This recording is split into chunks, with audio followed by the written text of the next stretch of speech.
So we were at an event and we were talking with some women just about like the mother-daughter dynamic, and something that kind of was brought to light or shed light on, I guess, is the fact that we're used to lying to our moms, and which means ultimately you're also lying to yourself, but go ahead. So in the process of lying to your mom about the situation you're in, the guy you're dating, what you've been doing, where you're at, now you're almost trying to justify, or you have to justify your actions for yourself. And you don't have a safe place either, right? Like no matter what, everyone longs for that connection, and we really want to encourage that connection. It doesn't matter where you are or the state of your relationship right now. It can be rebuilt so quickly. And I think one of the things that keeps coming up is a lot of times as a daughter, you're almost afraid of judgment. That's what we keep hearing, like judgment. Yeah. And thank you for your DMs, by the way. Thank you for your DMs. Yeah. People, we're getting a kind of like an outcry. Yeah. It's really sweet. It means a lot. It does. Keep them coming, and don't hesitate to also put them in the comments for everybody else to see. But I get it's personal. Yeah. And I think as we build this family, then we can use the comments to kind of build each other up and help each other through this learning process. But we want to rebuild mother-daughter relationships because y'all need us. I think in some cases we need you too. And just the power of this conversation, power of the multi-generational conversation, and sharing all the things. And I think in terms of whatever you're going through as the daughter when you're dating, talk to your mother. We are used to, with our girlfriends, having a sense of connection, having a sense of understanding of what we've gone through. Yeah, but y'all are just sharing the tea. But I think you need a safe space to tell the truth. No, but we want tea at the same time. And as much as... What does that mean? What do you mean? It's fun to talk with your girlfriends about the drama Keekee. and all the situations and how and the back and forth. And so when you're talking to mom, it can be serious, or there's a consequence for maybe she won't like him now if I tell her all this tea, where as much as sometimes as your friends we may not like him anyway, but we enjoy the process of the tea, that it doesn't have the same seriousness. So I think maybe as we do, maybe it's more about being real, right? Because serious sounds heavy, right? But you need a place to be able to be real. And your mom is also going to give you some real perspective. Or it can feel serious. Yeah. Like talking to your mom about we will get into the Mr. Maybe of it all, but... Oh yeah, stay tuned for the Mr. Maybe episode is posting. Yeah. This is where I learned... Can I say that? This is where I learned that Fallon had an orgasm. Which was never going to be told or shown or... What do you mean? What do you mean? Like, in terms of our conversation, you were never gonna know. Like, my girlfriends knew. We talked about it. We know. I don't know why. I can't know why. Well, I know, obviously. But why? And I found out while we were doing the podcast, but that's another thing. Yeah, but it's not videoed because it was never... It was never supposed to be talked about. So you will hear her her honest, her reaction in the moment. But I think part of even that episode highlights there should be a level of privacy between a mother and a daughter. Yes. So like you're close, but there's a relationship that only the two of you have, and so you're privy to that conversation, but you don't get to witness it. So okay. I mean, Yeah. Yeah. But yeah, I think that's one of the big things that I keep getting from a lot of women and girls is just they appreciate seeing our dynamic of having the back and forth in a fun way. And it's not always fun. No, but 9 times out of 10 when we're talking about like a dating situation, it is fun. Yeah, I'm laughing. It is fun. Yeah. And then you bring in your situations when you were dating and what those looked like and how they compared to what I'm going through. Again, there is nothing that any of you are going through that your mother has not seen at least 5 times. So, because men are men. Men are men. But just to kind of wrap that, you don't lie to your mother because you set up a swirl, you get comfortable lying, right, to one of the most important people in your life. So then therefore, you make it too easy to lie to yourself. And you may have started lying to your mom because you think she can't handle it. Or you think... And listen, we don't always get it right, okay? So I'm not trying to act like rainbows and sunshine and cherries over here. No, I mean, we've gone back and forth. Yeah. And we've had our disagreements or Absolutely. arguments, and And that's with any relationship, right? So like, you got to give moms grace. Moms have to give daughters grace because we don't want to impede the conversation. That's the most important part. Is the conversation. There's so much power and love and sharing in that conversation. So. Keep doing it. Keep doing it. Keep pushing it. We love you. We appreciate hearing from all of you in the DMs. We can do this, though, guys. We can do this. I get that it's I'm so scary. liberated by you guys, but we can do this. We can do it. We can do it. I think ultimately we have to. There's a balance, and at first you may feel like a fish out of water, and it may be super uncomfortable. Like as we have already said, the Mr. Maybe stuff I was never going to talk about. My girlfriend knew everything and she was never gonna know. Yeah, but listen. But ultimately, when it went down, I mean, I missed a flight. She missed a flight. It was a whole thing. She never misses a flight. She's one of those people that's there like 2 hours early. Yeah. So I was like, and I knew that and you knew I had gone on a date. Yeah. So and I was like, are you okay? And I did not want to tell her the reason as to why I really missed my flight. And because we do talk about everything, I had to give you something. I mean, you didn't know. Well, I didn't know. I didn't know that you didn't know, but you knew something. I knew something, and I knew it was connected to him. Yeah. Because you were befuzzled. So befuzzled that you missed your flight. Befuzzled? Yeah, I made that up. Okay. Yeah, I made that up right now. But ultimately, because of the history that we have, it was going to come out. Now, it didn't come out on the trip, but it did come out later on. So, moms, what I would encourage you to do is ask questions that allow your daughters to share versus trying to interrogate them. Yeah. Or chastise them for some behavior that you also did when you were their age. For sure. For sure. So, and you can free up because we get a lot of questions about like, well, how do you guys do this, right? Like, how have you built this? And so I think it is connected to, I try to ask more questions than interrogate, right? So I'm asking questions on, are you okay?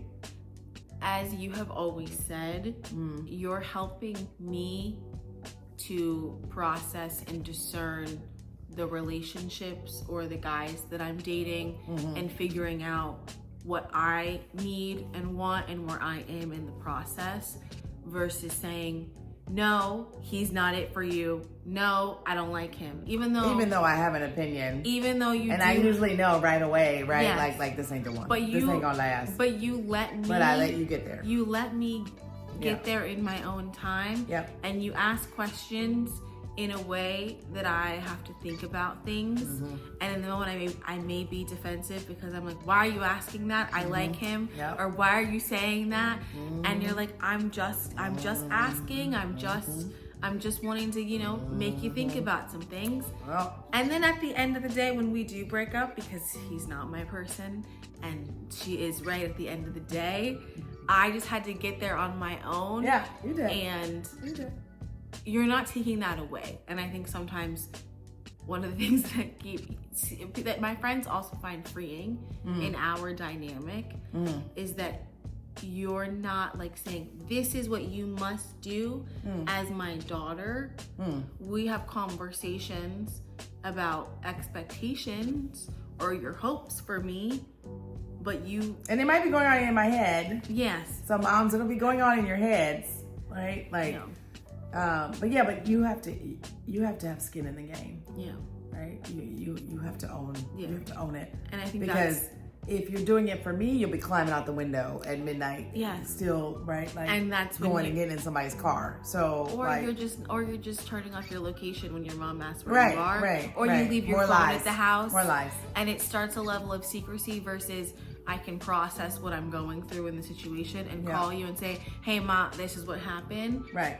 And you're like, okay. Yeah. Or you're like, oh. Or sometimes we squeal about it. And, Yeah. So, Mr. Maybe. Tune in to Mr. Maybe. Yeah, we will. Yeah, that'll be. Mr. Maybe is one of my favorite. Well, it's one of my most shocking episodes. Like, we're letting you behind the curtain, but you're not seeing it. So you're hearing it. You're hearing it, and we can give context in certain ways, but we're letting you into a present. We're going to do like an ITM. Yeah. In the moment, right? Like when you look back and you're listening to it. Because, Yeah.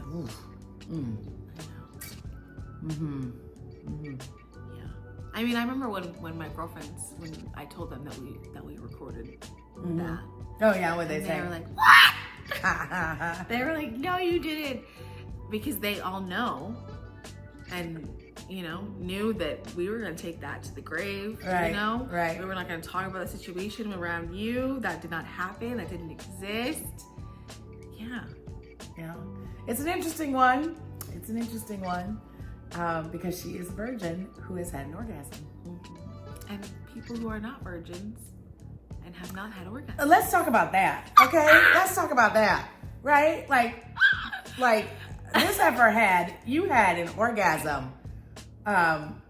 We can't even say on your first time, but you've had an orgasm before the P and the V. Yeah, before the P and the V. There we go. I was like, oh my. Before you have, before you have done the deed, the full deed. Yes. Yeah. So that means you're going to have a very healthy sex life. I'm very excited for you whenever that moment comes. Right? And that's what we talk about though. Listen, there is so much time to have sex. There is so much time to have sex. But sex gets in the way. It makes you miss flights. It makes you lie to your parents. It makes you lie. It makes you do crazy things. It makes you stay in some situations that deep in your soul you have no business in. Yeah. It makes you make excuses. Yeah. Again, it binds and blinds. And it delays the ultimate decision. It does. Because you have your whole life. It's true. Think about it that way. You have your whole life with your husband to have amazing sex. So we don't need to rush into that. Well, we don't need to rush into what? Sex.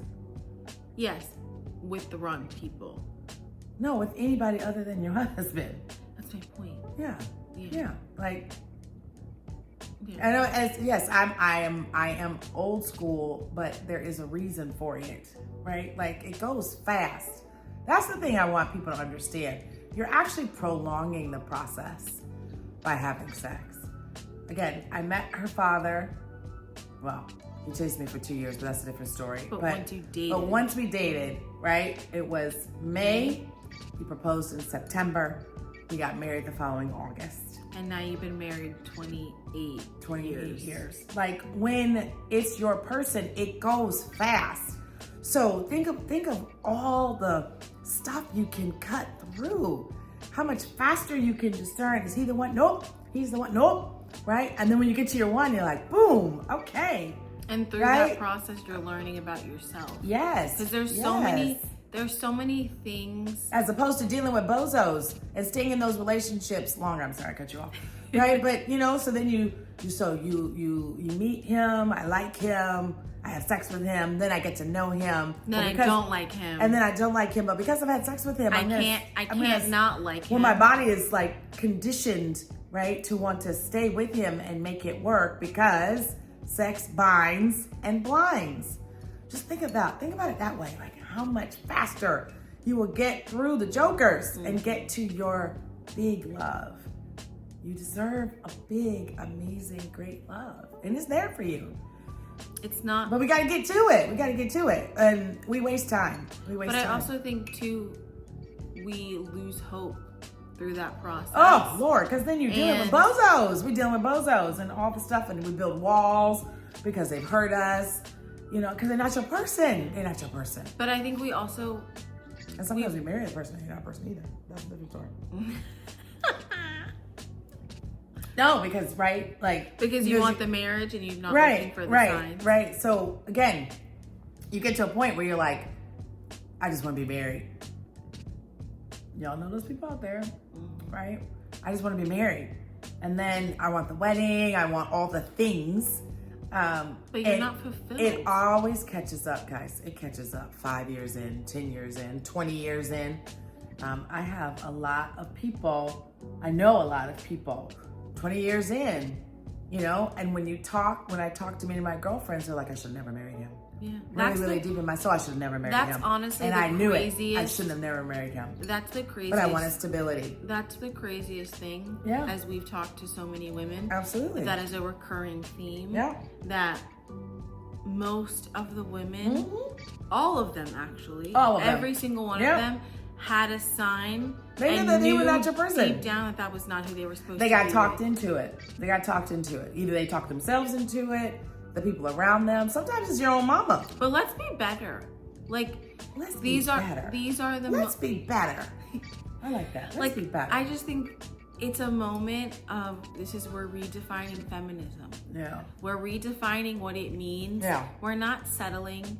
You're not being a prude. You're not being overly demanding. You're not setting too high of standards. You're trying to leaning get to your great into the fact that you are special. Yes. And that you are one of a kind, and that your person is meant and designed for you. That's right.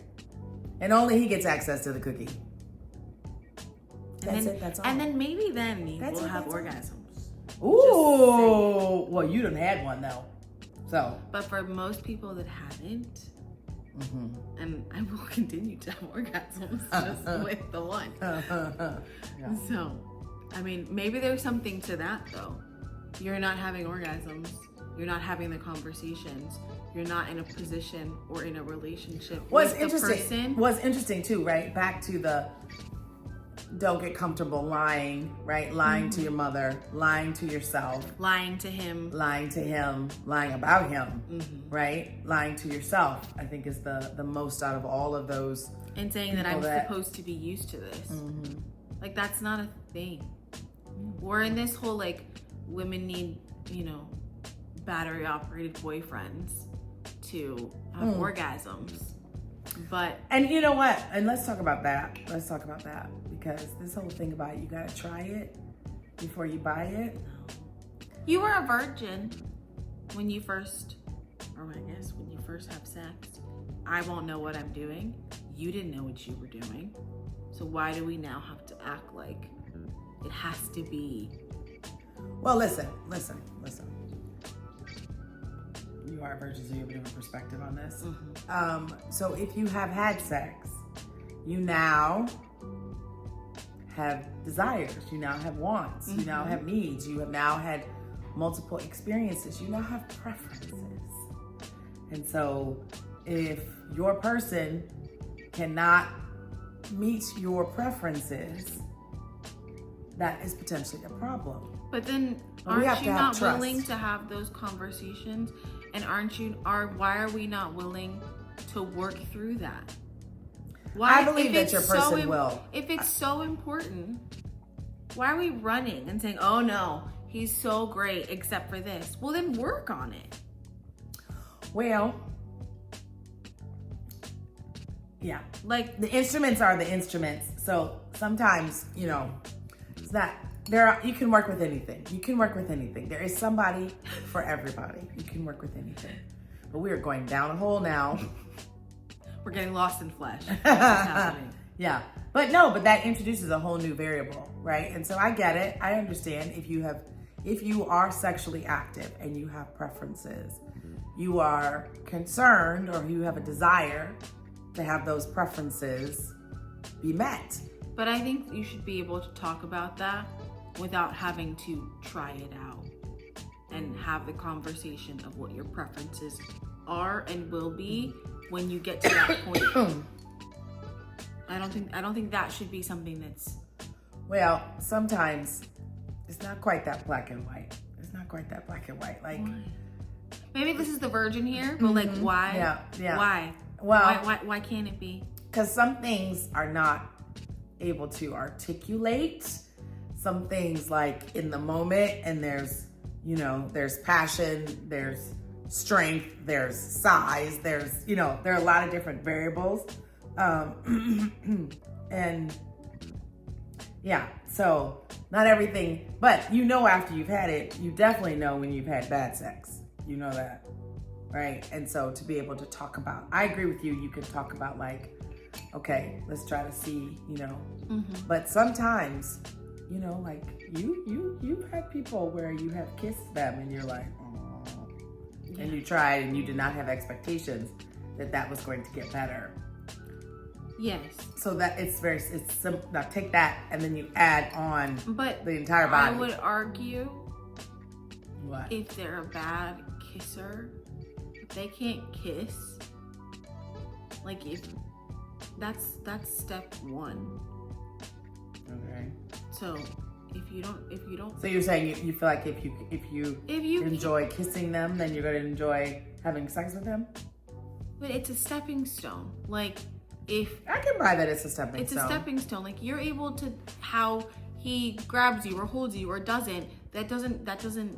You can tell a lot by how you kiss somebody. Oh, we gonna get some DMs on this one. Like bring it. Maybe let's hear it in the comments. Let's hear it. If you, I mean, I don't know. Are you just like sitting side by side, just going like, is this how we're supposed to kiss, or like I think sometimes people, what your expectations are, in terms of, I don't know. Maybe I'm different. I don't know.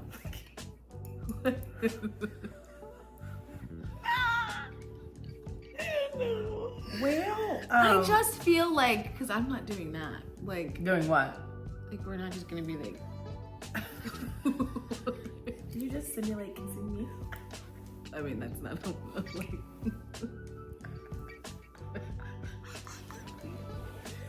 No, I understand. Like, I just think, like, sometimes people get a little too dramatic with, like, you just can't know with a kiss. You can know a lot. No, you can know a lot. I think we all know you can know a lot. You can know a lot. You can know a lot. There's no question. You can know a lot from a kiss. Yeah. Yes, you can absolutely know a lot. And I think people use that, you need to test it out as an excuse. Well, no, I think it is an excuse. I mean, it's an excuse. It's an excuse. It's an excuse. Listen. Because you want to have sex. You want to have sex. There are plenty of times when I've wanted to have sex. But you also need to have faith. You have to have faith. Amen. Because God has to be anchored into your relationship and into your marriage, right? For it to have lasting power. So the sooner you become comfortable having faith in the Lord as a center point for your marriage, including sex. Amen. Mm-hmm. Amen. Because it's not that sex keeps you in a marriage for 20 years. No. And it's not that when they break up with you, you're so the only thing you're thinking about is sex. No. Mm-hmm. That's the last thing on your mind, actually. Yeah. It's usually it's a multiplier. Mm-hmm. So. Oh, we gonna get some. I know we gonna get some comments on that. Bring it. Let's go. Bring it. We want to hear from you. Drop us a comment. A few things here, right? So, can you tell enough by a kiss? One question. Another question. I mean, there's more to just the kiss. It's the whole It's the whole thing. But it's the whole thing. Yeah. It's the whole thing. But how could you have confidence? Because we're talking about now the women who are sexually active, who we are encouraging to be celibate, right? And to take it out of your discernment process to give you clarity and to also bring God into your relationship. So we're encouraging you to take it out. So for those women, we are asking you. Tell us. Well, we're asking you to trust in the Lord, but tell us what are some techniques that we can all share with each other on how can you know that you're going to be sexually compatible? How can you have faith? And I think that's just it, guys, by the way. I would love to know what your apprehension is about why a kiss isn't enough to be able to know. No. Like, size. Okay, I'm sorry. Like you're really having a virgin moment right now, right? I'm not, Mom. Size matters. I'm well aware. Okay. I'm well aware. Okay. I mean, there's a grower and a shower. Yes, we know that. What? What's that? A grower and a shower? What's that mean? Now who's the virgin now? I'm not a virgin, but what does that mean? That's just a generational thing. Let me call me no virgin. It's a generational thing. I'm 54 years old. I don't know what you're talking about. So a guy can be a grower or a shower. What's a shower? So the size doesn't change. Oh, it doesn't show. So yeah, you're a grower or a shower. So shower means they're large. Yes. Oh. Okay. And a grower means they grow. As it hardens, they grow. Right, but size. Are you a grower or a shower? But they're not that big. Is the point. I think we're good. Okay. Don't be afraid to keep your cookie in the cookie jar.